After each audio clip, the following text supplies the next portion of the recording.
Muy buenas noches a todos. Es un gusto tenerlos en esta nueva actividad de nuestro grupo independiente de aperturas en psicoanálisis. A nombre de nuestro movimiento, les doy la bienvenida y, por supuesto, también su puntual asistencia. En esta ocasión vamos a dar continuidad a nuestro ciclo de conferencias aperturas, que, como ya hemos dicho, tiene como objetivo principal propiciar y consolidar un espacio para el conocimiento, la reflexión y el diálogo interdisciplinario y desde el psicoanálisis para la comprensión de fenómenos de gran repercusión en la cultura occidental a la que pertenecemos. Como ya todos conocen por las comunicaciones que enviamos de la invitación a estas conferencias y que recibieron durante la semana pasada, este ciclo número 7 está dedicado al tema del concepto de lo mental. Teniendo en cuenta que la mente es un término que de alguna manera todos los humanos utilizamos, o resulta a veces, a pesar de que todos lo utilizamos, a veces resulta un poco difícil de precisar. Como lo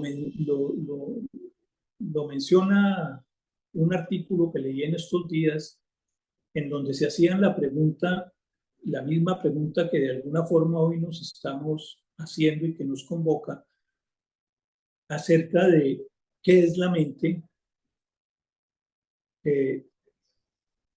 Leía que a veces pasa, como decía San Agustín, cuando se preguntaba por el tiempo. San Agustín se preguntaba qué es, pues, el tiempo, sí, y contestaba: si nadie me lo pregunta, lo sé, pero si quiero explicárselo al que me lo pregunta, no lo sé. Me parece que esto nos pasa mucho también con el término mente. Es lo mismo, porque es algo tan sustancial en todos nosotros o a todos nosotros que nunca nos hizo falta realmente definirlo, pero creo que es necesario que lo hagamos y es lo que intentamos hacer en este ciclo de conferencias. Y no sé, de pronto, si logramos contestarnos esta pregunta o llegar a algún tipo de definición, vamos a poder de pronto entendernos un poco mejor y encontrar elementos que nos sirvan, que sean beneficiosos para hacer más llevadera nuestra vida en este mundo. En el día de hoy vamos a iniciar el abordaje del tema desde la mirada de la filosofía, con la presentación de esta noche precisamente sobre el tema de la historia del concepto de mente, que estará a cargo del doctor Juan Manuel Gómez, a quien desde ya agradecemos el haber aceptado la invitación para acompañarnos. Estoy seguro que será una experiencia muy provechosa para todos los asistentes. El doctor Gómez es doctor en filosofía de la Universidad de Otago, en Nueva Zelanda, y tiene una licenciatura con honores en filosofía de la Universidad de Auckland, también de Nueva Zelanda, así como una licenciatura en filosofía de la Universidad de los Andes de Colombia. Es un filósofo que ha dedicado su actividad profesional a la educación a nivel de la escuela primaria, de la secundaria y la universidad. Y tiene más de 10 años de experiencia en los que se ha especializado en el estudio de la historia de la filosofía y en el de la evolución de la nueva ciencia en pensadores de la Edad Moderna, dentro del marco conceptual de la distinción del abordaje experimental y especulativo. Actualmente se desempeña también como docente de filosofía en el Colegio Anglo-Colombiano de Bogotá. Bueno, sin más entonces, le doy la palabra al doctor Gómez, quien nos presentará sus consideraciones acerca de la historia del concepto de mente. Juan Camilo, muchas Manuel, gracias. te Muchas gracias dejo la palabra. por la introducción y por la invitación a todos. Muchas gracias por estar acá. Camilo, le agradezco la invitación a este ciclo de conferencias que para mí es, digamos, me cae en un momento óptimo. Les contaba antes de empezar la charla a Camilo, a Guillermo, que yo soy profesor del Colegio Colombiano y uno de los cursos que estoy dando desde hace 3 años es psicología. Pues claro, yo tengo una formación como filósofo y la psicología de alguna manera ha cambiado, digamos, no, más que cambiado, ha alimentado muchos de los pensamientos y de las ideas que trabajaba desde la filosofía. Entonces, cuando Camilo me propuso esto, me pareció maravilloso poder entrar a entender este concepto y muchos, como le decía Camilo al principio, en el curso de psicología, cuando hablamos de la mente y de los contenidos mentales, eh, como que tomamos, asumimos que todos entendemos lo que es la mente. Y esta fue una oportunidad para mí de repensar eso y decir, bueno, desde la filosofía, ¿qué podemos decir sobre la mente? Eh, Camilo decía al principio que ojalá pudiéramos llegar a una definición y cuando yo acepté la invitación ese era mi pensamiento también, de listo, entonces lo que podemos hacer es desde la historia de la filosofía hacer un análisis conceptual de cómo ha sido el desarrollo de lo que significa el concepto mente y presentamos las diferentes definiciones a lo largo del tiempo. Y resulta que ese pensamiento de alguna manera cambió preparando la charla porque lo que ustedes van a ver hoy es que precisamente tener una definición clara y digamos estática sobre el concepto de mente es muy difícil. Y no se puede entender el concepto de mente como algo aislado de los contextos en particulares en los cuales se ha trabajado y debemos entenderlo como un concepto fluido de alguna manera también.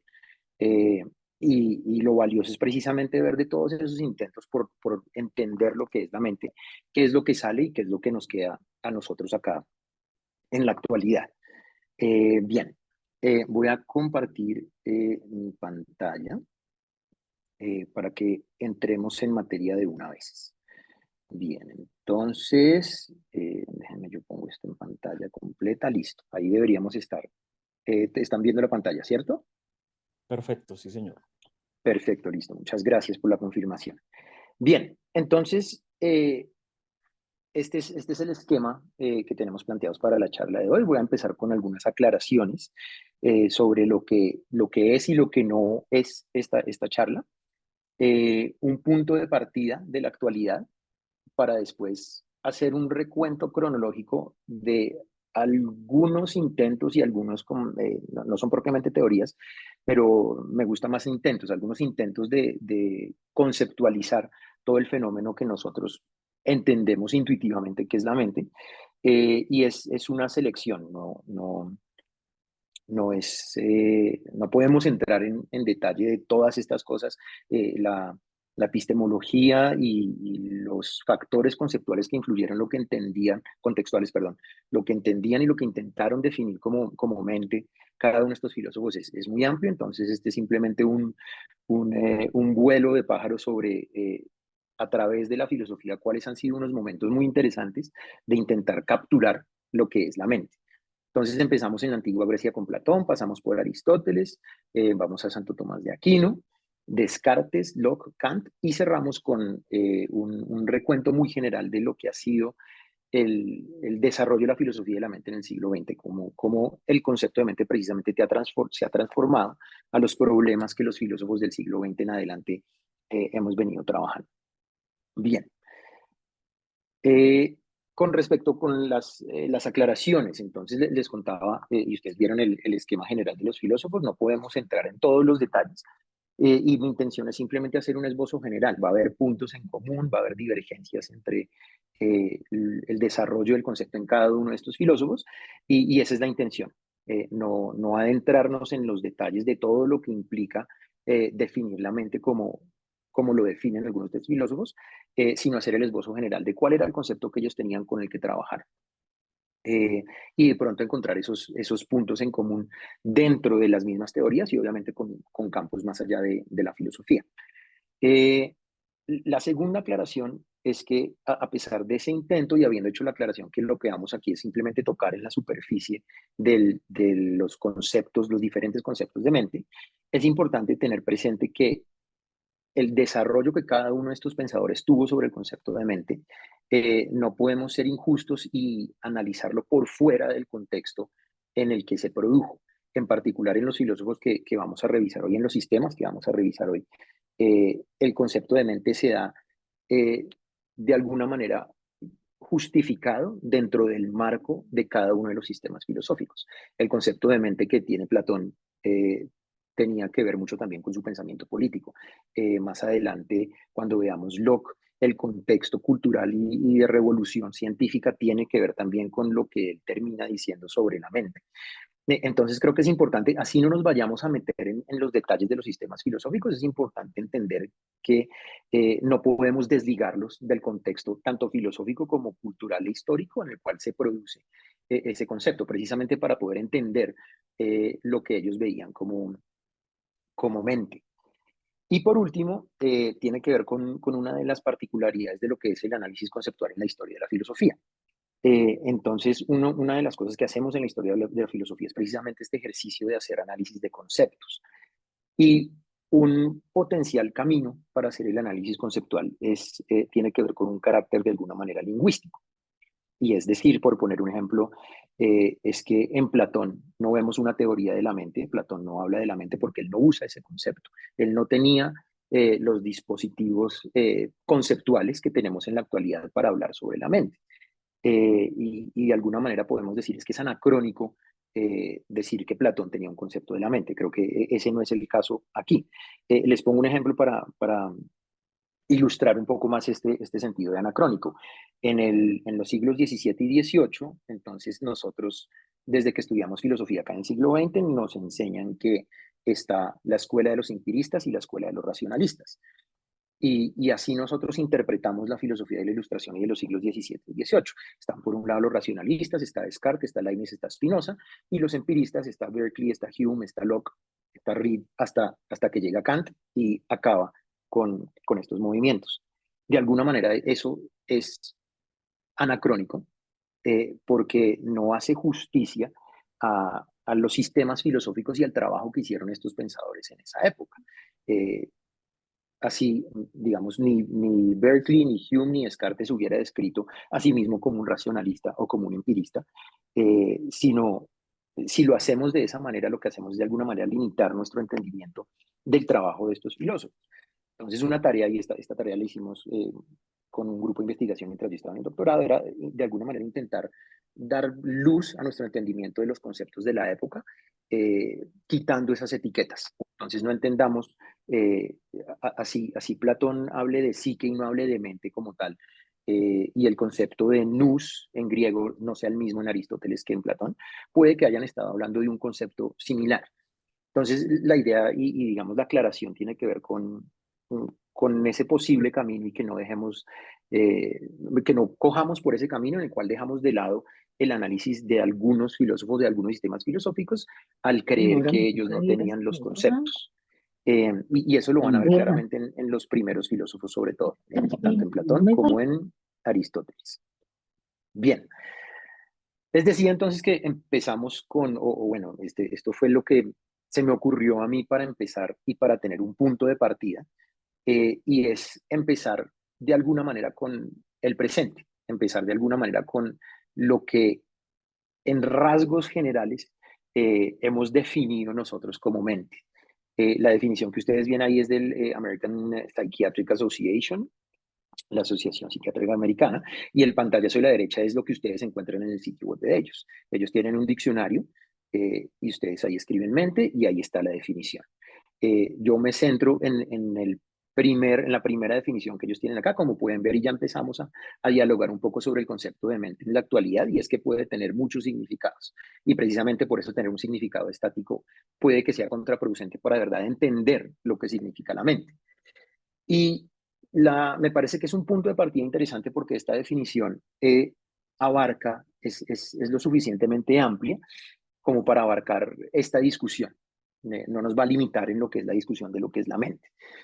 y es la traducción la que tienen ahí en el recuadro azul. En términos generales, esto es la definición de mente, todo fenómeno intelectual y psicológico de un organismo, abarcando sistemas motivacionales, afectivos, comportamentales, perceptuales y cognitivos. Esto es, la totalidad organizada de los procesos mentales y psíquicos y los componentes cognitivos estructurales y funcionales en los que depende. Este es el concepto de mente. Entonces, van a ver con el desarrollo de los conceptos que se centra esta definición no en el vehículo, no en el objeto que es la mente, sino más en las funciones. Y vamos a ver cómo se desarrolla eso a lo largo de la historia de la filosofía. Ahí a la derecha ven en las definiciones adicionales que incluyen en la APA, algunas de las cosas que también vamos a tocar en esta charla y tiene que ver con esa relación entre la mente y la conciencia, que en algunos sentidos es lo mismo, en otros no. Eh, Más abajo la definición 5 tiene que ver con una entidad inmaterial. Esto se refiere no al contenido mental, sino a el objeto o el vehículo en el cual reside este contenido mental. Tenemos en el 6 algo muy popular en el siglo XX y tiene que ver con la identidad entre el cerebro y la mente. Entonces, hay diferentes formas de aproximarse a esto y la tarea hoy es entonces hacer esta aproximación eh, cronológica a lo largo de la historia de la filosofía, de esos intentos que ha habido por definir lo que es la mente, y espero que al finalizar podamos charlar un poco y me interesa mucho también oír las diferentes perspectivas sobre este recuento que vamos a hacer hoy. Bien, empezamos entonces con Platón. El concepto de mente en Platón, entonces, como les decía, un camino eh, es simplemente decir, bueno, Platón no habla de la mente o del concepto de mente, no tiene la palabra para mente, entonces dejémoslo de lado. Pero eso no es así. Incluso antes de Platón ya se venía haciendo un trabajo sobre lo que nosotros entendemos ahorita, y me refiero a la definición de la APA que mostramos que entendemos como mente, como todas esas habilidades intelectuales y cognitivas que tiene el ser humano.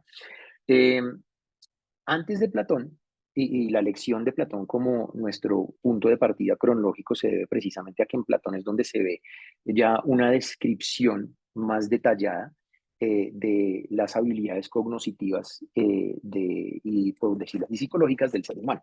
Eh, los filósofos anteriores a Platón habían desarrollado un concepto de psique, hablaban de psique, pero se centraban más en el concepto espiritual, en entendiendo simplemente la psique, el alma, como la fuerza de vida. Pero el alma era la fuerza de vida, la psique era la fuerza de vida y no tenía esta parte de todas las habilidades y las actitudes y los comportamientos psicológicos del ser humano. En Platón ya vemos que la descripción que él da del alma ya empieza a parecerse un poco más ese concepto de mente que nosotros en la actualidad intuitivamente sabemos, así no lo podamos poner en palabras. Eh, ¿Qué decía Platón entonces? Entonces Platón coge el concepto del alma, de la psique de sus predecesores y lo especifica aún más, dividiendo esta alma, este psique, en tres partes, que son estas partes que ustedes ven ahí en la diapositiva. Entonces el alma tiene tres partes: la parte racional, el logos o el nous. Nous es la terminología griega, la palabra griega que se transformó en nuestro concepto de mente. Logos también hace sus apariciones a lo largo de la historia. El alma también tiene entonces una parte emocional, la parte del espíritu, y la parte apetitiva o la parte de los deseos. Entonces, la intención digamos, de incluir a Platón y de considerar el concepto de psique como nuestro concepto actualmente tiene que ver que con la parte apetitiva y la parte emocional también la consideramos nosotros en la actualidad dentro del concepto de mente.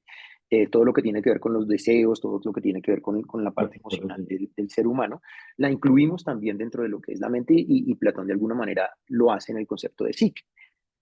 Otra alternativa, otra posible interpretación es centrarse únicamente en la parte racional del alma, en la nous, si nos centramos simplemente en la terminología y en el significado de nous, que es la mente.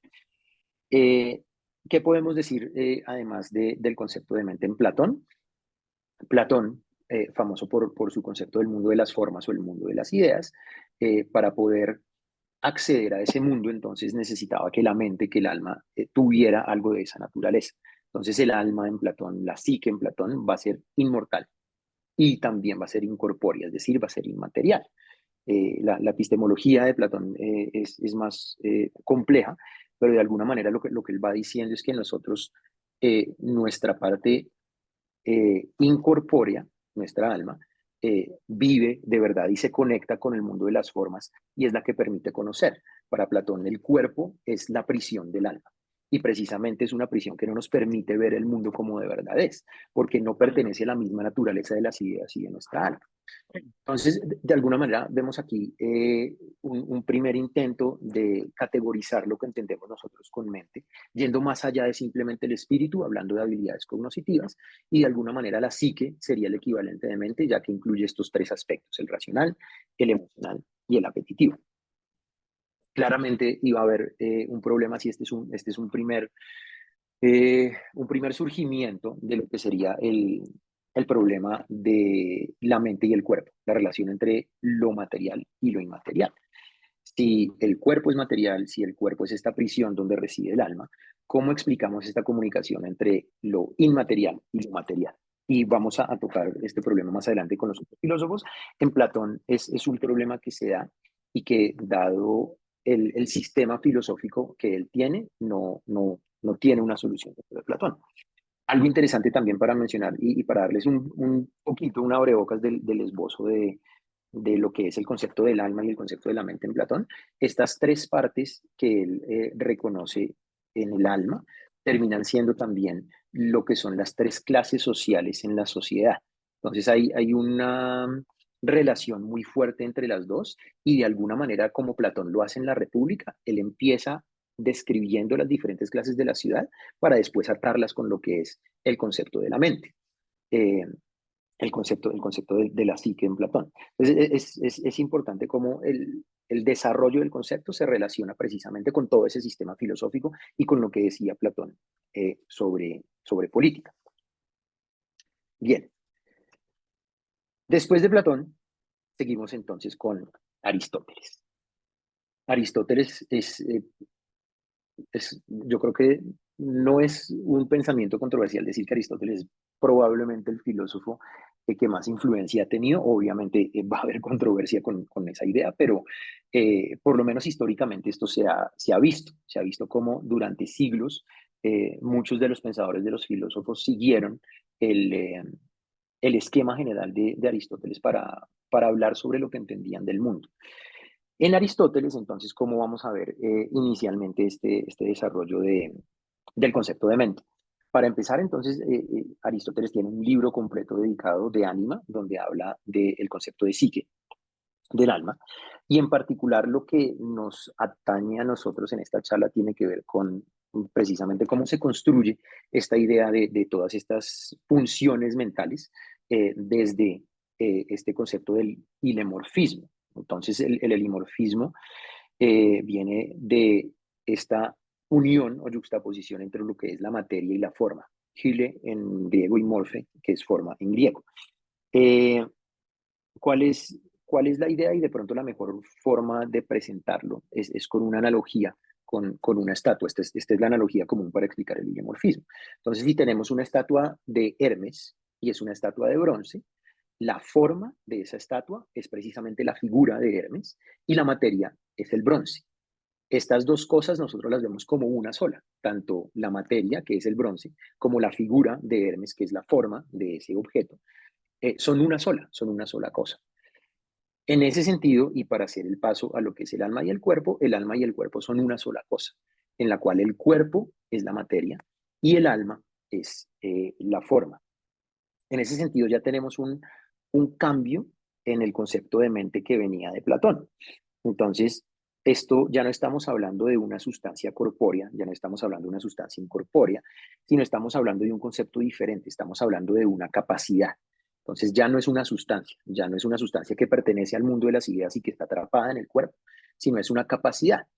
Aristóteles, cuando hace la descripción de la definición de lo que algo es, entonces la manera de explicar completamente lo que algo es, tiene que hablar de cuatro cosas. Tiene que hablar de la causa formal, la causa material, la causa eficiente y la causa final. Hay algunos conceptos que no van a tener esas cuatro explicaciones y ese es el caso de la psique, que tiene su causa formal. El ser humano tiene su causa formal, que es el alma, y la materia, que es el cuerpo. Entonces, en términos generales, hacemos un cambio de perspectiva. No nos vamos a fijar en el vehículo de lo que es la mente, sino nos vamos a fijar en la mente como una capacidad, como un poder, como la posibilidad de hacer algunas cosas. Y dependiendo del intérprete de Aristóteles que se escoja, una de las cosas que se desarrolla en el concepto son tres tipos de mente, tres tipos de alma. Esa es una forma de expresarlo. Otra forma es más bien como capacidades mentales, capacidades que tiene el ser humano. Y esos tres tipos de capacidades mentales que tiene el ser humano en la terminología de Aristóteles son el alma vegetativa, el alma sensitiva y el alma racional. El alma vegetativa y el alma sensitiva son, los organismos más sencillos tienen el alma vegetativa. Entonces las plantas tienen únicamente el alma vegetativa. Los animales van a tener dos capacidades, la capacidad vegetativa y la capacidad sensitiva. Y los seres humanos somos los únicos organismos que vamos a tener las tres capacidades, perdón, la vegetativa, la sensitiva y la racional. Similitud con Platón, esta capacidad racional tiene la misma terminología de nous. El nous es esa parte pensante del ser humano. Y ya en el lenguaje aristotélico va a ser este nous, va a ser el alma racional lo que hace que los seres humanos seamos seres humanos. Entonces va a ser un aspecto muy especial para Aristóteles porque precisamente en su investigación de lo que es el ser humano, este va a ser el distintivo. Esto es lo que nos separa de todas las otras especies. Otra distinción que hay en estas tres capacidades en el concepto de Aristóteles es que entonces la capacidad racional, esa mente, si la queremos llamar así, no tiene un órgano correspondiente. El alma sensitiva, que es la parte de la capacidad de percibir, y tiene órganos correspondientes, que son los órganos de los sentidos. Pero la capacidad racional no la tiene, no tiene un órgano que le corresponda. Entonces, este concepto no, digamos, se distancia de esa teoría de la identidad entre la mente y el cerebro, de la identidad de la mente o de lo mental con algo físico, sino es algo que no tiene un órgano que corresponda. Y en esa última viñeta que tiene en funcionalismo, me faltó ponerle un signo de pregunta al final. Funcionalismo. El funcionalismo es una teoría que vamos a explicar un poquito al final sobre la mente y sobre lo mental. Y precisamente en Aristóteles podríamos decir que ya vemos alguna especie de funcionalismo, no quiero caer en anacronismos, pero si nos fijamos en el tratamiento que le da el concepto de la mente, centrándose no en el vehículo, sino centrándose en las capacidades y en lo que hace la mente, tenemos una definición que se centra precisamente en la función, en cómo definimos mente de acuerdo con lo que se puede hacer. Y otra vez, dependiendo del enfoque que querramos coger, podemos entender la mente en Aristóteles como estas tres capacidades, la unión de estas tres capacidades, o centrarse simplemente en la capacidad racional, aunque creo que de pronto eso no dejaría de lado muchos de los eventos mensuales y mentales, perdón, y mucho del contenido mental que entendemos que puede tener la mente. De alguna manera, entonces, se puede ver aquí este giro en lo que es entender el concepto de mente basado en las funciones, en qué es lo que hace la mente. Bien, como les decía entonces, Aristóteles tiene una influencia inmensa en lo que es el desarrollo del pensamiento de ahí en adelante.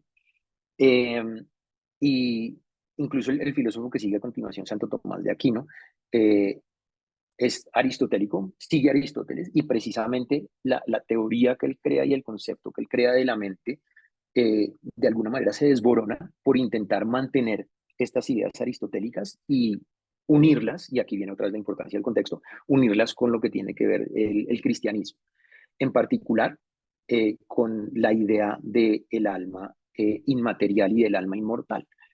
Si bien Aristóteles la mente, el alma no la relaciona con un órgano, no va tan lejos hasta decir que el alma es inmaterial.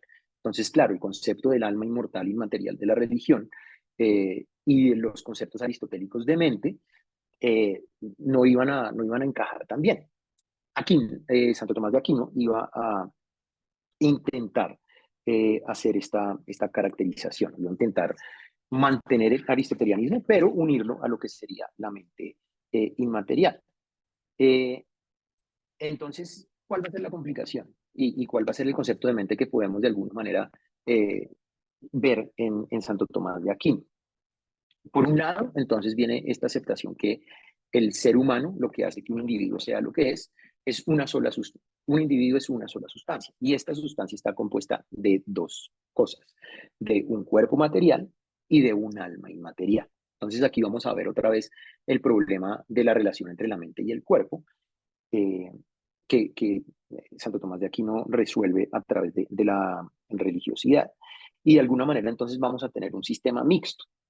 Vamos a tener un concepto de mente en el cual hay una parte material y hay una parte inmaterial, hay una parte física. Y esa parte física va a ser el cerebro.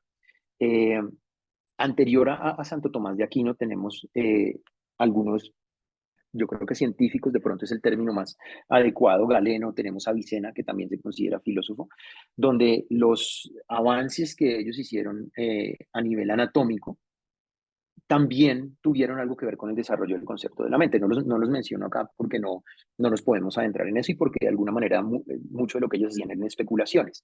Entonces, a través de su descubrimiento de los nervios y el sistema nervioso, Galeno termina relacionando algunas actividades mentales con algunas partes del cerebro. Y precisamente Santo Tomás de Aquino, por eso en su momento, intenta hacer esta unión entre lo inmaterial y lo material. ¿Qué es lo que dice él sobre estas capacidades mentales? Entonces hay una distinción entre lo que puede hacer el cerebro y lo que puede hacer la mente inmaterial. El cerebro, al ser material y ser diferente del alma que contiene la mente inmaterial, entonces nos permite conocer cosas, pero nos permite conocer cosas con limitaciones. Es decir, el cerebro solamente sirve para conocer lo particular. Yo veo un gato y yo conozco ese gato, pero hacer la abstracción de que ese gato pertenece al género y el concepto de gato que yo saco de esa particularidad, eso no lo puede hacer el cerebro. Eso solamente lo puede hacer eh, la mente inmaterial. La mente inmaterial es la que me permite a mí conocer lo que es universal, lo que permite conocer las ideas abstractas. Entonces, aquí está este sistema mixto, si lo quieren llamar así, en el cual tenemos una parte de la mente que es física, que es el cerebro, y otra parte de la mente que es la inmaterial. Este precisamente va a ser algo problemático porque es una misma mente de dos naturalezas distintas que es difícil que se comuniquen la una con la otra. ¿Cómo se comunica el cerebro con la mente inmaterial? ¿Cómo funciona esta relación entre estas dos cosas? Va a ser problemático para Santo Tomás de Aquino y va a ser algo que tampoco se logra resolver. Entonces tenemos un concepto de mente de alguna manera mixto. En Platón tenemos un concepto de la mente como algo inmaterial, en Aristóteles un concepto funcionalista, si quieren verlo así, y en Santo Tomás de Aquino tenemos un sistema mixto en el cual se intenta dar cuenta de esos avances médicos y anatómicos, pero sin dejar de lado lo que es la parte inmaterial de la mente. Después de Santo Tomás de Aquino, entonces pasamos a probablemente eh, el pensador más famoso que tuvo que ver con el desarrollo del concepto de la mente y el problema de la mente y el cuerpo, y es Descartes. ¿Cómo avanza el concepto aquí? Entonces, si en los filósofos anteriores, tanto en Platón como en Aristóteles como en Aquino, no hablan explícitamente y utilizando explícitamente la palabra mente, digamos, es una interpretación que nosotros tenemos que hacer del tratamiento que ellos hacen del concepto. En Descartes sí ya tenemos una equivalencia estricta entre lo que es la mente y el alma. Entonces, Descartes va a identificar el alma con la mente y, al igual que Aristóteles, es una marca de lo que nos hace seres humanos. Descartes, perdón, iba a distanciarse tanto de Platón como de Aristóteles como de Santo Tomás de Aquino. La construcción que él iba a hacer del concepto de la mente iba a ser diferente. Entonces tenemos que el alma es la mente y es una característica exclusiva de los seres humanos y es una sustancia inmaterial que piensa. Entonces volvemos otra vez al concepto platónico de la mente como algo inmaterial. ¿Y cuál es la característica de esta sustancia inmaterial? Es una sustancia inmaterial que piensa, es decir, está encargada de todas las actividades intelectuales, de todas las actividades que hacemos de voluntad. Todo lo evolutivo tiene que ver con esa mente. Y que es esencial para la mente es el pensamiento. Todo eso, todas esas actitudes que pasan, todo ese contenido mental es lo que hace que esa sustancia sea una mente. De aquí claramente vamos a tener de alguna manera una relación circular en el cual la mente se define por el contenido mental y el contenido mental se define por qué parte de la mente. Entonces no podemos avanzar mucho en ese sentido, pero sí hay algunas ideas muy interesantes sobre cómo define Descartes lo que es la mente. Entonces, además de que la esencia de la mente es el pensamiento, él le adscribe a la mente dos poderes, dos facultades, si podemos llamarlas así, el intelecto y la voluntad. Y el intelecto, a su vez, se divide en estas tres partes. El intelecto puro, la imaginación y la percepción. Entonces, el intelecto puro es el que nos permite verdaderamente conocer y no depende del cuerpo, funciona independientemente del cuerpo. La imaginación y la percepción, del otro lado, sí requieren del cuerpo. Entonces, aquí también tenemos una evolución del concepto de Santo Tomás de Aquino, en el cual ya tenemos claridad sobre la mente como una sustancia inmaterial, pero sin embargo es una sustancia inmaterial que para poder conocer y para poder realizar todas estas actividades mentales y para tener contenido mental, en algunos casos no depende del cuerpo, cuando funciona el intelecto puro, pero en otros, en lo que tiene que ver con la interacción con el mundo externo sobre todo, sí requiere del cuerpo. Y esta construcción de la mente es precisamente lo que va a terminar metiendo en problemas a Descartes. Y es precisamente, listo, si vamos a aceptar que la mente es una sustancia inmaterial y el cuerpo es una sustancia material, entonces, ¿cómo explicamos esta interacción? ¿Cómo explicamos la interacción entre la mente y el cuerpo? Inicialmente, en las meditaciones metafísicas y en su correspondencia con la princesa Elizabeth de Bohemia, de alguna manera aquí la respuesta inicial va a ser Dios. Dios garantiza que se dé esta relación y Dios no nos engaña en esa correspondencia entre lo que es la parte inmaterial y la parte material. Pero sí va a desarrollar una respuesta más concreta y tiene que ver con la glándula pineal. Entonces, en sus escritos, Descartes termina asignando a la glándula pineal esta función de ser el centro de control del alma, para ponerlo de alguna manera en términos un poco más modernos. Entonces, la respuesta inicialmente es: el alma está de alguna manera unida al cuerpo a través de la glándula pineal, y esta glándula pineal es la que explica cómo nuestra mente inmaterial y nuestro cuerpo material se relacionan. ¿Qué pasa con la respuesta? Que no es una respuesta satisfactoria. El asignar esta conexión entre lo mental inmaterial y lo corporal no explica cómo sucede esta relación. Claro, le da un lugar, da un punto de conexión, pero no explica verdaderamente cómo es esa conexión. Entonces vamos a tener un concepto de mente inmaterial que también de alguna manera aquí es importante lo que puede hacer la mente, cuáles son estas facultades que pueden hacer, y llega hasta ese punto. Todos los otros problemas que pueden surgir sobre este concepto de mente, pues van a ser más difíciles de manejar. Y en el mundo cartesiano entonces que tenemos una mente inmaterial, y lo que hace esta mente inmaterial son todas estas facultades resumidas en el intelecto y la voluntad. Bien, con, con el desarrollo de Descartes, más adelante entra el periodo de la Ilustración. Y el, dentro de la Ilustración, entonces es importante volver a resaltar lo que es el contexto histórico y cultural de la época, sobre todo de los filósofos angloparlantes. Pero igual fue un movimiento que influyó en toda Europa y tiene que ver con la revolución científica que les mencionaba al principio. Entonces, veníamos teniendo unos desarrollos del concepto de mente de alguna manera más especulativos, no tan alineados con lo que es la ciencia. Pero todos los avances científicos de los siglos XVII y XVIII de la Ilustración temprana y hasta hasta entrado el siglo XVIII a finales de la Ilustración, tuvo un impacto muy grande en la manera en la cual los filósofos hacían su análisis conceptual. Eh, entonces, ¿qué se vio desde la filosofía? Los científicos están logrando grandes avances, están logrando acceder a verdades y tener certeza sobre cómo funciona el mundo.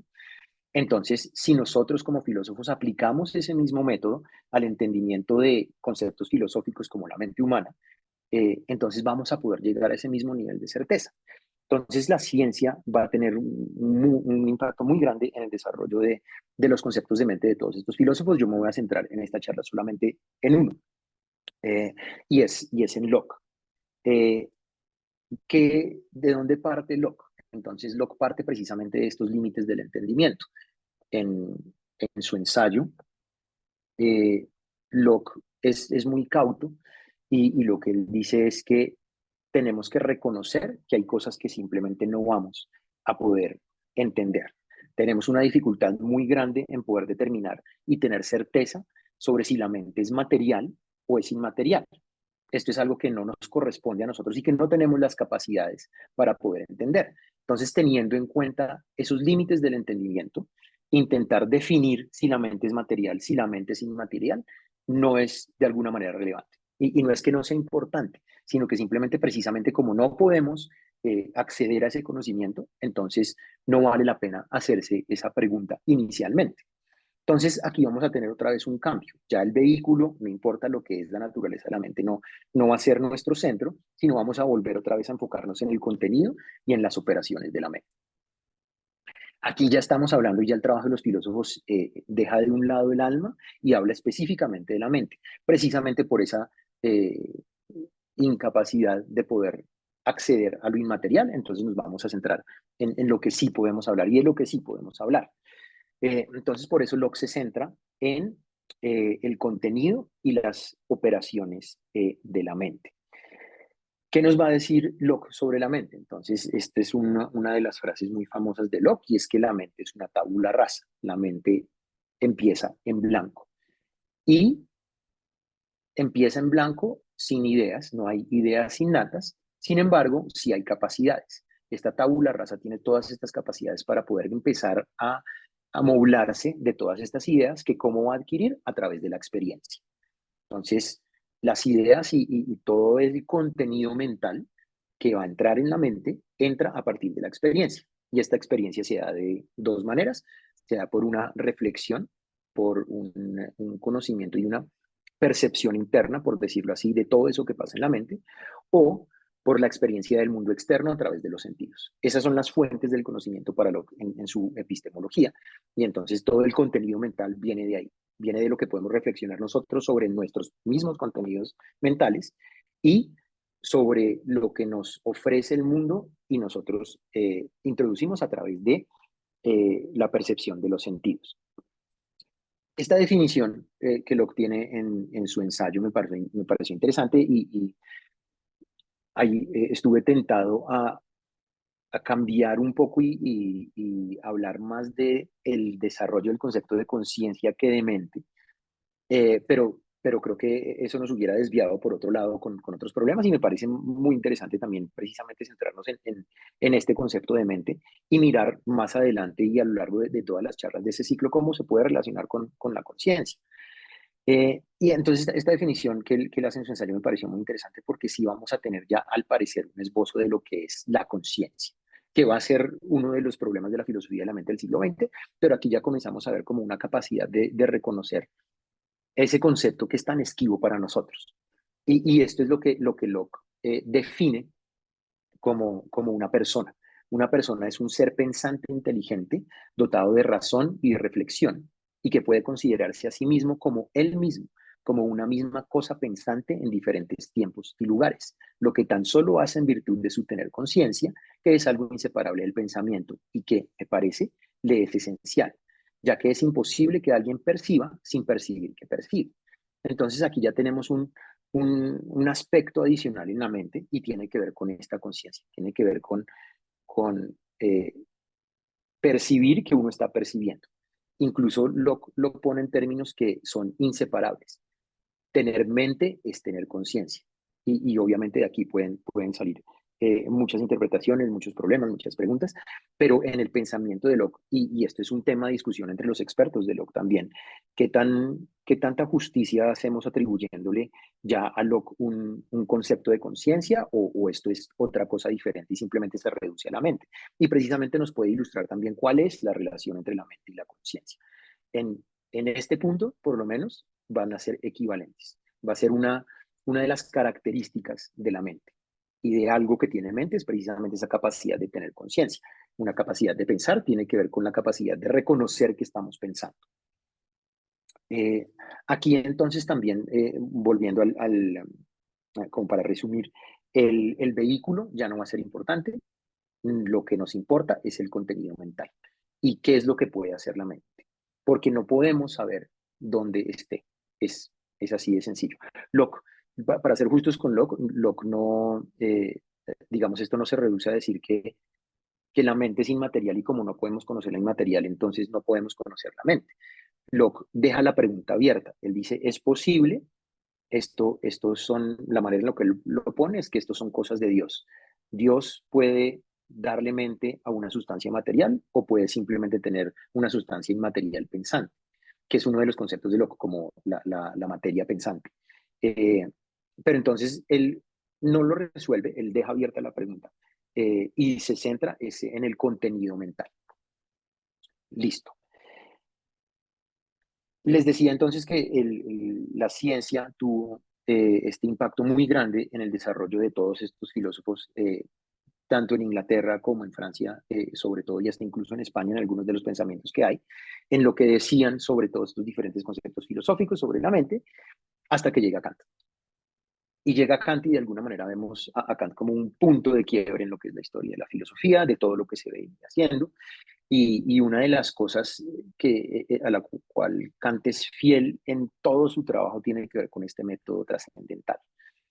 De alguna manera también resuena algo de lo que tiene que ver con Locke y con esas limitaciones del entendimiento.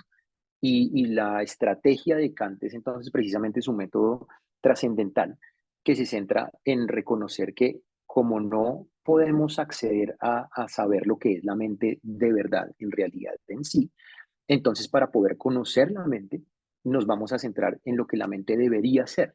Y en particular, cuáles son las facultades o cuáles son las condiciones necesarias para que la mente haga lo que hace, para que represente las cosas de la manera en que las hace. Entonces, él hace eso en todo su sistema filosófico, tiene que ver con este proceso de poder reconocer cuáles son las condiciones para que algo pase. Y en particular con la mente, este es un esbozo general de cómo él tiene tres ideas centrales de lo que podemos inferir que es eh, la mente en Kant. Eh, entonces, ¿cuál es la idea? La mente tiene, para definir la mente, por decirlo así, una mente tiene estas tres cosas. ¿Qué es la mente? Es una serie de habilidades complejas, es decir, todas estas funciones. La mente, otra vez volvemos a esta función, este funcionalismo. Si pueden ver entonces, a pesar del intento de Aquino y de Descartes, Descartes es el último que se centra en el vehículo, de ahí en adelante los filósofos se centran más en las habilidades, en definir la mente a través de las funciones. En Kant, entonces, ¿cómo se ve eso? Una serie de habilidades complejas, eso es una característica de la mente. Segundo, una mente o alguien con una mente debe poder hacer o se centra en hacer este procesamiento espaciotemporal y aplicación de conceptos. Esos dos, el procesamiento espaciotemporal y la aplicación de conceptos son funciones que tiene la mente, pero estas dos son las funciones cruciales. Ese procesamiento espaciotemporal y la aplicación de conceptos a las entradas que tenemos de todos los sentidos. Entonces, de eso se trata, de poder, estas son las condiciones que tiene que tener la mente. Y por último, tiene que ver con la síntesis. Y la síntesis, para no complicarnos con todo lo que implica esta palabra en Kant y poder hacer la síntesis de los conceptos, es visto más bien como la abstracción. La síntesis es esa capacidad de poder ir de lo particular a lo universal, de poder reconocer eso que tienen en común todo un mismo grupo de particulares, de poder reconocer el humano en cada particular ser humano y poder abstraer ese concepto. De eso se trata la síntesis. Entonces, en Kant nos salimos un poco de lo que era esta influencia de la ciencia y nos centramos solamente en lo que debería ser la mente. No podemos saber lo que es la mente en realidad, entonces pensemos en cómo debería ser y cuáles son estas condiciones necesarias que necesita la mente para poder hacer todo lo que creemos que hace la mente. Con Kant, entonces ya son las 8 para que podamos tener un momento de charla. Con Kant entonces cerraba digamos, como este recorrido cronológico de lo que es el concepto de mente, y esta última parte no es centrarse en algún filósofo en particular, sino centrarse en lo que ha sido las discusiones de la filosofía de la mente en el siglo XX. Entonces, en varios momentos de la charla he mencionado el vehículo y el contenido mental, y esta va a ser un punto de partida en la filosofía de la mente para poder dar el esbozo de lo que es la filosofía de la mente en el siglo XX, y es esta distinción entre el vehículo y el contenido. Entonces, la filosofía de la mente en el siglo XX va a girar en torno a esta discusión entre la relación entre lo material y lo inmaterial, en lo que tiene que ver con la mente. Si la mente es inmaterial o si la mente es material, y si el contenido mental es material o es inmaterial. Entonces, va a haber dos tipos de discusiones paralelas. Algunas discusiones que se centran en el vehículo, cuál es ese referente para la mente, si es el mismo cerebro o si es algo inmaterial o es una combinación.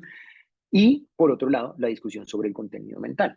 Si el contenido mental es algo inmaterial, es algo que no es físico, o si de alguna manera puede reducirse a cosas físicas. Entonces vamos a tener una discusión que se basa precisamente en estos dos aspectos, en el vehículo y en el contenido, y en términos generales, entonces, para poder trabajar y para poder discutir estos problemas que surgen, se considera la mente como simplemente la capacidad de pensar y en paralelo la capacidad de tener conciencia.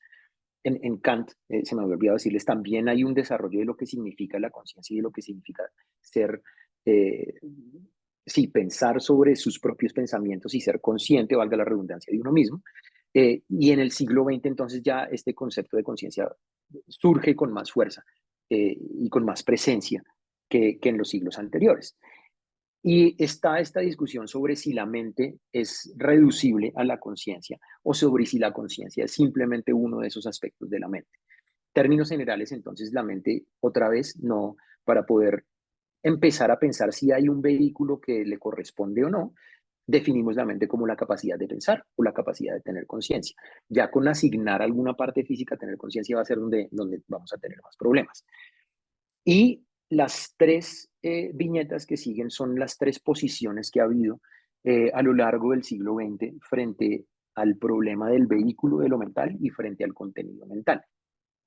Entonces, tenemos el dualismo ya presente en Descartes y todavía hay versiones modernas del dualismo que se centran precisamente en reconocer que todo lo que sabemos del cerebro y todo lo que hemos podido relacionar entre lo físico y lo mental no es la pintura completa.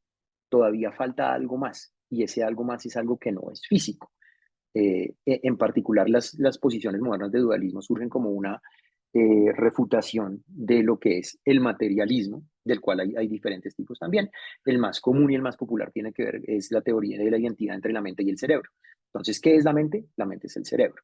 Y en su versión reduccionista, eh, ahí tenemos una posición en cuanto al vehículo de la mente, entonces la mente es el cerebro, y en cuanto al contenido mental, el fisicalismo reductivo, entonces reduce los contenidos mentales a aspectos físicos.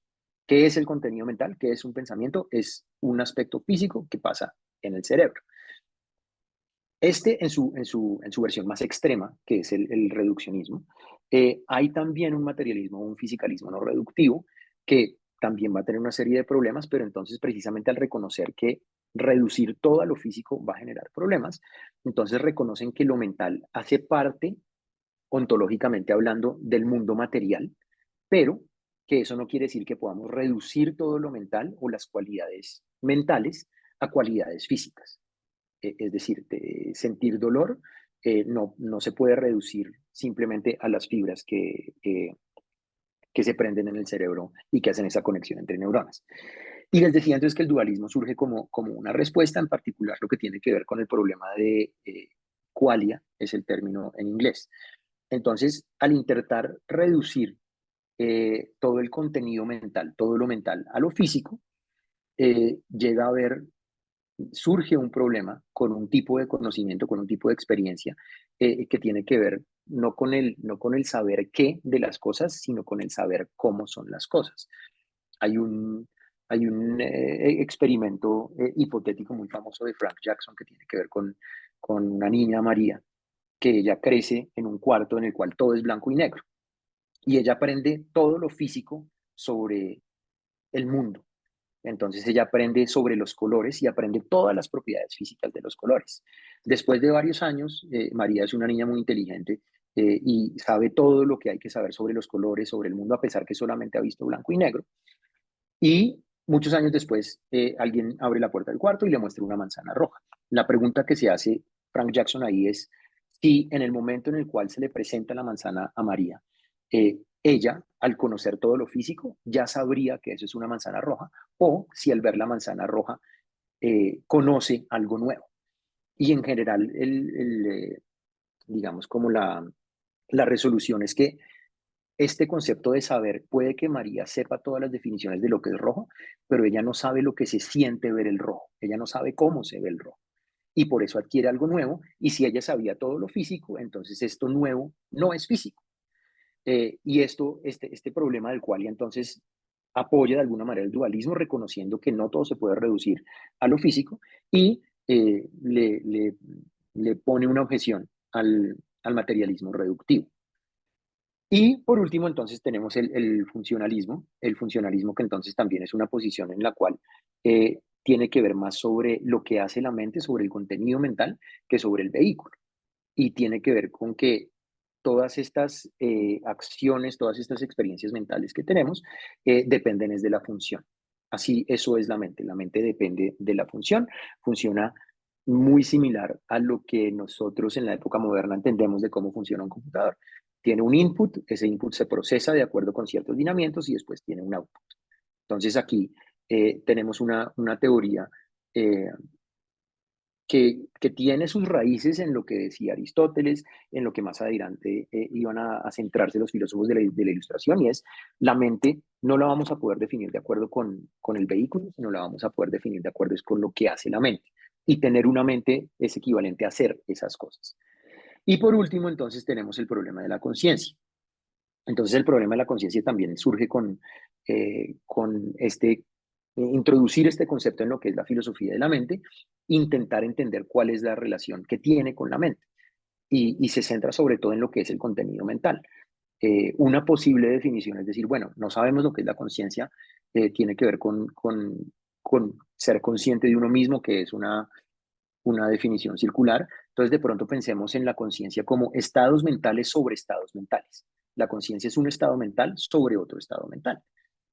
No está en ningún lugar material, inmaterial, sino simplemente este concepto de la función de lo que hace la conciencia. Es un estado mental sobre otro estado mental.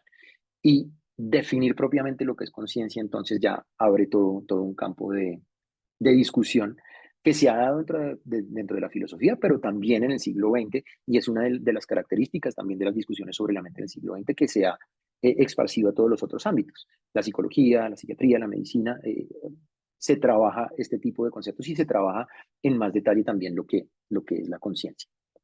Bien, a manera de conclusión, entonces el esbozo general tiene que ver con esos momentos en los cuales a lo largo de la historia se intentó eh, poner de alguna manera o concretar lo que entendemos sobre ciertas funciones, sobre ciertas acciones que hacemos los organismos, no solamente limitados a los seres humanos, así el enfoque en general haya sido muy antropocéntrico, eh, pero podemos considerar, y es otra de las discusiones también, si la mente también es algo que podemos decir de organismos que no sean seres humanos.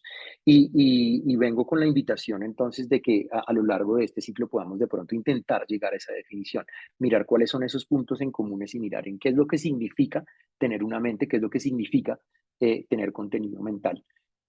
y si de alguna manera podemos apoyarnos en la ciencia y en los conocimientos científicos para eh, de pronto concretar un poco más lo que es este concepto de mente que por ahora queda abierto.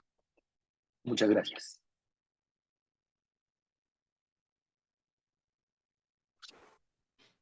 Pues Juan Manuel, muchísimas gracias a ti. Realmente creo que ha sido un estupendo inicio a nuestro ciclo y nos has hecho pues un recorrido por esa pregunta que en realidad todos los seres humanos en algún momento pues, pues nos hacemos, ¿no? De tratar de entender qué es la mente pues, y cómo ha sido trabajado en diferentes momentos. Entonces, bueno, no sé si alguien de los asistentes quiere hacer alguna observación, algún comentario o alguna pregunta.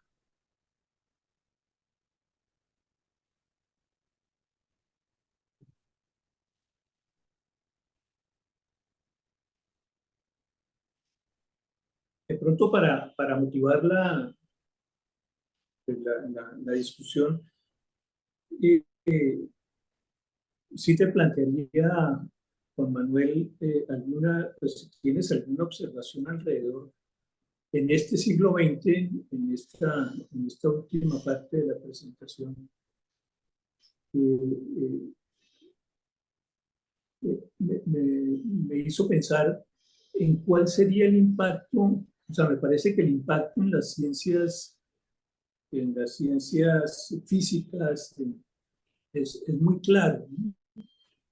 En todo el concepto de mente, pero tal vez en las ciencias humanas no me queda tan clara esa evolución y cómo, pues, para el psicoanálisis, para la antropología, para la sociología, eh, estos cambios históricos en el concepto de mente han tenido eh, influencia, repercusión, resonancia. Es decir, en las ciencias, las llamadas ciencias humanas, más, ¿qué Claro, tipo claro. de efecto ha tenido esta evolución histórica del concepto de mente?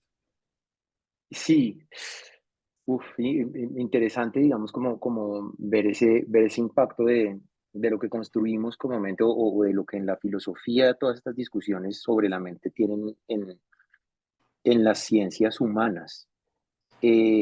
Pensando en la antropología, eh, creo que también tiene que haber de alguna manera se relaciona con lo que es la construcción de la realidad desde un punto de vista social y cultural.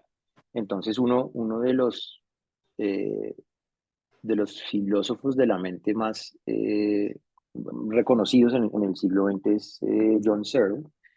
Y John Searle también tiene un libro que tiene que ver con la construcción, The Construction of Social Reality, como la realidad en la que nosotros vivimos termina siendo una construcción social y cómo muchos de estos conceptos mentales pues se basan en eso, más allá de lo que dice la ciencia, más allá de un análisis conceptual. Entonces, la mente también termina siendo de alguna manera un constructo social que viene de ese concepto y bueno, yo no trabajo tanto en el siglo XX y en la parte, digamos, continental y el posmodernismo, pero tiene que ver también desde las ciencias humanas de pronto con entender algo que hablamos al principio y es con esa pluralidad de definiciones de lo que es la mente. No podemos entender la mente como una sola cosa, sino entender la mente como dependiendo mucho de su contexto social y de su contexto cultural. Y precisamente de ahí, del trabajo que hace John Searle en la construcción de la realidad social, tiene que ver un poco con este posible, sí, con la posible construcción de la mente desde ese punto de vista. Ya el impacto puntual que haya tenido en las ciencias humanas se me sale un poco de mi experticia, pero me parece muy interesante explorar todas esas posibles influencias del desarrollo del concepto de mente más allá de lo que son las ciencias y las ciencias físicas, las ciencias naturales.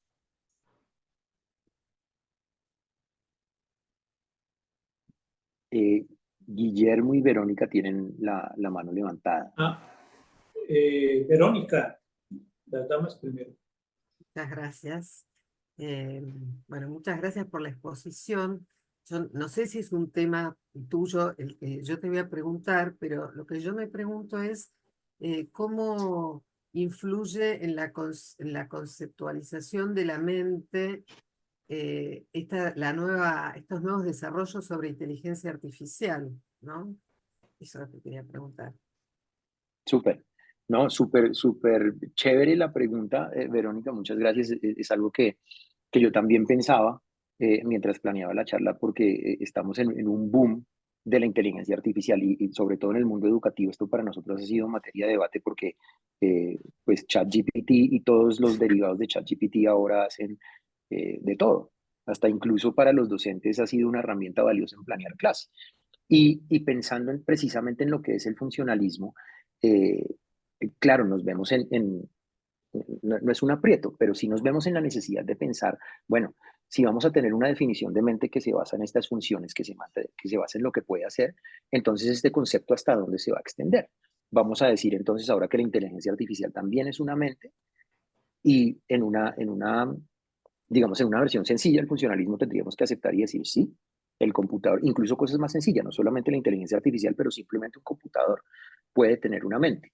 Y eso ya nos comienza a generar algunos problemas. Entonces, bueno, vamos a reconocer que todas estas cosas tienen mente o no tienen mente. Eh, y para el otro lado también. Entonces, no solamente con lo que son estas creaciones artificiales del ser humano, sino con otras especies. El concepto de mente sí aplica a ellos o no aplica para ellos. Aplica si consideramos que el contenido mental tiene que ver con todos estos pensamientos, con estas ideas y con estas emociones, hasta qué punto podemos decir que un animal tiene mente o no tiene mente.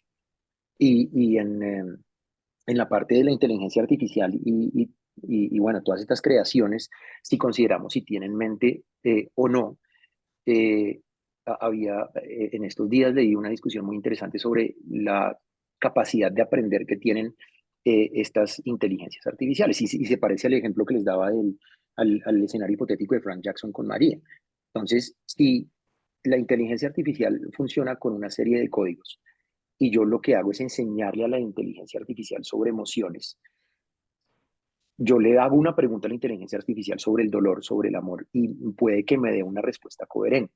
¿Hasta qué punto yo puedo asignar que la inteligencia artificial o el computador o el celular tiene un contenido mental o clasifica como mente? Entonces el debate se abre un montón y voy a estar muy pendiente de la charla, creo que no es la que sigue, sino la del 14, espérate, no, la del 21 de mayo, que es precisamente Mente e Inteligencia Artificial de Manuel Darío Palacio, donde claro, todo esto está en boom. Y para la filosofía es un momento muy interesante para la filosofía de la mente, precisamente de cómo nos adaptamos o cómo restringimos el concepto de mente para que cumpla la función que queremos hacer. De pronto ya no estamos en una posición en la cual, como lo teníamos en los filósofos antiguos, la mente es lo característico del ser humano, sino podemos con toda tranquilidad decir, bueno, yo me siento tranquilo diciendo que la inteligencia artificial que me hace la planeación de clases sí tiene una mente, o cómo la voy a calificar. Entonces me parece muy interesante la pregunta y hay mucho contenido, muchas discusiones en este momento sobre cómo la inteligencia artificial se puede relacionar con ese concepto de mente y qué impacto tiene en la construcción del impacto de mente. Me parece súper, muchas gracias por la pregunta. Guillermo. Bueno, tú comenzaste con el problema cuando dijiste que cuando pensábamos en algo, y recordaba a Kierkegaard cuando pensó en el ser, y ahí se enredó porque todos hablamos del ser, pero no pensamos en el ser, ¿no? Hablamos de mente, pero cuando nos ponen a pensar en la mente, las cosas se complican. Yo oía con mucha atención a Juan Manuel tratando como de tener eh, una brocha donde colgarme, ¿no? Está colgado la brocha. Y me pareció que el concepto más interesante que nos podría como ubicar es el de el vehículo y el contenido. Así haya dualismo o monismo, ¿no? Mm, Sí, porque los cerebristas puros son monistas totales, ¿no? claro. Guinness en su libro de El cerebro y el mito del yo. Guinness arranca diciendo que él es monista puro. Sí. Ay, no, no, el cerebro es todo, ¿no? Pero eso no importa, ¿no? Así sea monista o dualista la postura, lo importante es el vehículo y el contenido, ¿no? ¿Qué es el vehículo? Entonces me llamó mucho la atención porque de alguna manera desde Platón y Aristóteles se trata de definir eso. Y Locke lo dice muy claro. El vehículo es el sí mismo. Entonces yo me voy un poco hablando de la mente, me voy un poco como a lo evolutivo. Miremos la evolución del ser humano desde su nacimiento y cuándo podemos decir que el ser humano es humano, es decir, que tiene mente. Y es cuando adquiere el self, la mismidad, el yo soy yo. El trabajo de Stern es el trabajo más interesante en ese sentido, porque es el desarrollo del self. ¿Y por qué esto es tan importante? En el autismo, por ejemplo, el self no existe, o no existe el autismo de Kanner, o es a pedazos que existe. Un autista a veces es, a veces no es. Y en el Alzheimer se pierde el self. Lo último que le pasa al Alzheimer es perder el sí mismo, que es el vehículo. Los contenidos, pues cuando el niño, por ejemplo, en el desarrollo logra sonreírle a otro, ¿no? A los 3 meses, ya dice Stern, ya hay self, ya reconoce a otro porque ya se conoció a sí mismo. Al reconocerse a sí mismo, reconoce el mundo y entonces puede tener contenidos. Como que el punto de partida de la mente sería la estructuración del self, y aquí me volví Locke puro, ¿no? El sí mismo, como decía Locke, ¿no? Bueno, este es mi comentario general. No, súper, muy, muy, muy interesante eh, el análisis que haces, Guillermo, y yo creo que también digamos, como esa discusión sobre el vehículo y el contenido es importante para poder esbozar lo que es la mente y ese reconocimiento de sí mismo, eh, conciencia, si se quiere llamar así, Claro, conciencia. es clave.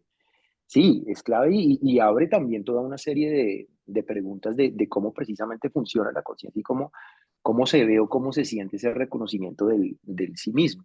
En particular con algo que mencionaba con el problema de la conciencia, también con si definimos la conciencia como estados mentales.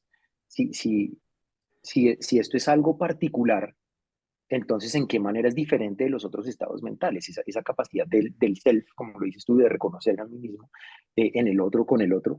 eh, ¿Cómo se distingue de los otros contenidos mentales? Si este es una caja para entrar y explorar con ese aspecto del self. Hay un filósofo australiano, David Chalmers se llama. David Chalmers es un filósofo australiano eh, y uno de los argumentos que tiene eh, en contra del fisicalismo precisamente tiene que ver con el aspecto de la conciencia y considerar la posibilidad de los zombies filosóficos. Y los zombies filosóficos es una criatura que es idéntica a un ser humano, que tiene contenido mental, tiene emociones, tiene sensaciones, tiene pensamientos, tiene ideas, pero no es consciente o sea, no tiene conciencia, no es consciente de Tiene esos self. estados mentales que tiene. Exacto, no tiene self. Y entonces a lo que lleva a Chalmers a pensar es que esto nos tiene que llevar a rechazar tanto el funcionalismo como las teorías fisicalistas sobre la mente, porque es clave ese concepto de self, como tú lo ponías y me parece muy interesante esa forma de verlo, la conciencia termina siendo el vehículo de todo este contenido mental. Y claro, si uno acepta la posibilidad de los zombies filosóficos, entonces las teorías filosóficas, las teorías sobre la mente que tenemos, tanto el funcionalismo como el materialismo, no nos sirven, porque no diríamos que un zombie filosófico tiene mente, sin embargo tiene todo el contenido mental. Entonces hay algo que falta en esa ecuación para poder decir, pues que nos ilucida lo que es la mente, y creo que la conciencia parece que tú lo pusiste muy claro también. Como el vehículo me parece muy chévere, y creo que esto abre muchas discusiones en las charlas que nos vienen. Serapio, Serapio. Bueno, a mí me resultó muy interesante e instructivo este desarrollo evolutivo del concepto de mente en la historia de la filosofía. Me hizo recordar al mito de la caverna de Platón, ¿verdad? Cuando integra Mm. lo objetivo y lo subjetivo, cómo mirar cómo somos prisioneros de alguna manera y cómo poder liberarnos de esa prisión contactando con la subjetividad. Pero lo otro que me llevaba es al que en el desarrollo progresivo, cómo se fue llegando de alguna manera de pasar de una concepción idealista y materialista a lo que a mi modo de ver pasa a ser un encuentro, una posición dialéctica del pensar lo que es la mente humana en este momento y su interacción con todo el mundo que hace parte del cuerpo, del cerebro y de la realidad social, digo así, ¿no? Entonces, no sé qué opinas tú al respecto, digamos así, ¿no? Claro, Serapio, muchas gracias. Muy interesante, y creo que la pregunta que haces apunta precisamente o bueno, creo que puede acercarse a la respuesta que te puedo dar. Tiene que ver con un hueco que hay en la presentación y en el esbozo de hoy, y tiene que ver con todo lo que pasa entre Kant y el siglo XX, todo lo que tiene que ver con el idealismo alemán, con Hegel sobre todo, con Heidegger, todas estas, el desarrollo que ellos hacen sobre el ser y sobre la mente también. Creo que puede ser precisamente esa respuesta a todo eso que faltó en la charla de hoy. Y sí, sé que ahí están las respuestas, pero no tengo la experticia para poder entrar en esa, digamos, en esa discusión, y me gusta cómo lo pones en esa posible concepción dialéctica de lo que es la construcción de la mente, en la relación con el otro, en la relación con el mundo, en la relación con sí mismo. Puede entrar justo ahí en ese hueco que fue el salto que yo hice. Ahora, de pronto para explicar el porqué del salto, tiene que ver con, más allá de mi formación, de pronto con lo que ha sido el desarrollo de la filosofía de la mente en el siglo XX, que precisamente se dejan muchas de estas cosas de lado, incluso en el siglo XX también, de las cosas que dice Wittgenstein sobre la conciencia, hay cosas muy interesantes, pero la filosofía de mente en los últimos 50 años se ha dedicado más a este aspecto y a esta discusión entre lo físico y lo no físico. Y yo sé que eso deja muchas cosas de lado, y te pido disculpas porque no puedo entrar en ese ámbito, pero me parece muy interesante para explorarlo también. Ojalá en un octavo ciclo de conferencias donde podamos continuar la elucubración del concepto de mente. Gracias. Juan Manuel, hay Señor. en el chat hay un comentario de Juan Pablo Rosas, que te Sí, felicita por la ponencia y te pide de pronto algunos títulos de libros para profundizar sobre el tema de la filosofía de la mente. Y Javier Bedoya hace el siguiente comentario. El primero de los principios de la filosofía hermética, el principio del mentalismo, dice: el todo es mente, el universo es mental. ¿Qué piensa o qué opina Juan Manuel al respecto? ok, súper, gracias Camilo, y gracias a Javier y a Juan Pablo por sus preguntas y sus comentarios. Eh, con respecto al comentario de Juan Pablo, y qué libro recomendaría yo para profundizar sobre filosofía de la mente, en términos generales, y digamos para tener no para profundizar en un aspecto concreto, sino de pronto para tener un esbozo general de los problemas de la filosofía de la mente y el tratamiento que dan. Hay una serie de libros que son de Cambridge. No sé si tengan traducción en español, sé que están en inglés, hay uno que se llama The Cambridge Companion to the Philosophy of Mind. Y ese libro, en general todos los Cambridge Companions son la guía que yo recomiendo para cualquier tema en filosofía, porque ahí encuentra uno eh, autores muy importantes en el mundo de la filosofía, hablando de una variedad de temas, pero además tienen esa, digamos, puede que no tengan la profundidad, pero tienen la amplitud de todo lo que tiene que ver con la filosofía de la mente. Incluso creo que ahora están haciendo con todo el desarrollo del mundo tecnológico, todos estos libros, todos estos compendios, esa es la traducción, el compendio Cambridge a la filosofía de la mente, lo van actualizando a medida que van surgiendo las cosas. Ya todo es en línea. No me gusta mucho que todo sea en línea, pero eso nos permite precisamente que se vayan actualizando los temas. Entonces, ese sería, yo creo que el punto de partida. Este compendio de Cambridge sobre la filosofía de la mente es muy bueno. Con respecto al comentario de Javier, el todo es mente, el universo es mental. Esto me acuerda a mí del pensamiento de George Berkeley de alguna manera lo que se caracteriza bueno, no sé si se caracteriza adecuado o inadecuadamente como el solipsismo también. Entonces, una de las cosas que desarrolla Berkeley en su pensamiento es precisamente cómo eh, todo lo que existe y todo lo que hay depende precisamente de mi mente, de la mente del individuo. Yo como individuo tengo la capacidad de interpretar las cosas del mundo, pero el mundo exterior puede no existir y igual yo lo voy a apropiar o puede ser muy diferente de lo que tengo. Entonces, creo que una posible interpretación de lo que me acuerda sobre esa frase del todo es mente y el universo es mental, es pensar entonces de alguna manera esa reducción al solipsismo, por lo menos hablando desde Berkeley.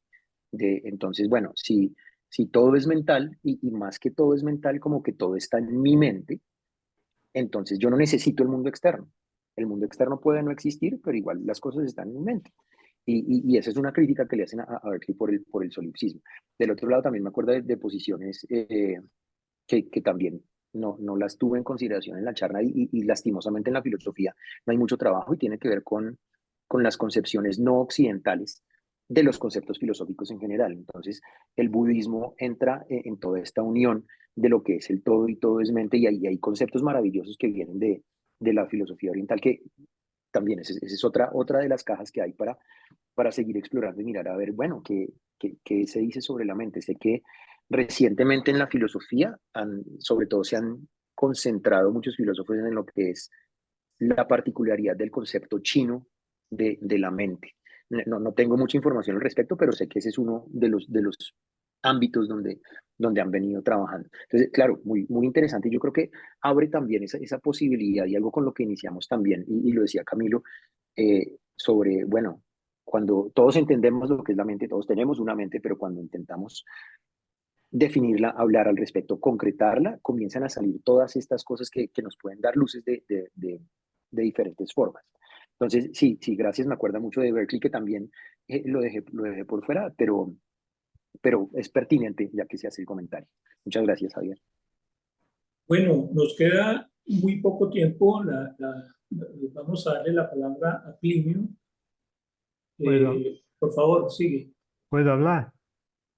Claro, dale. Hola. Sí. Bueno, muchas gracias por la muy interesante ponencia, profesor Juan Manuel. Gracias.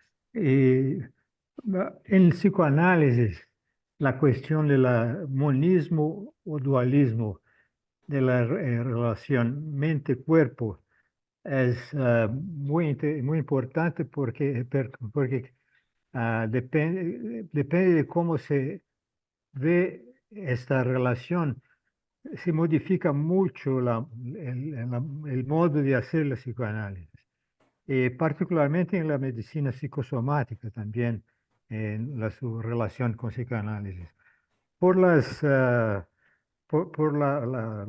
explicaciones, las informaciones, me parece que la concepción de la relación mente-cuerpo va en paralelo con las relaciones, los diversos modos de entender, comprender monística o dualísticamente la relación de mente con la mente, ¿no?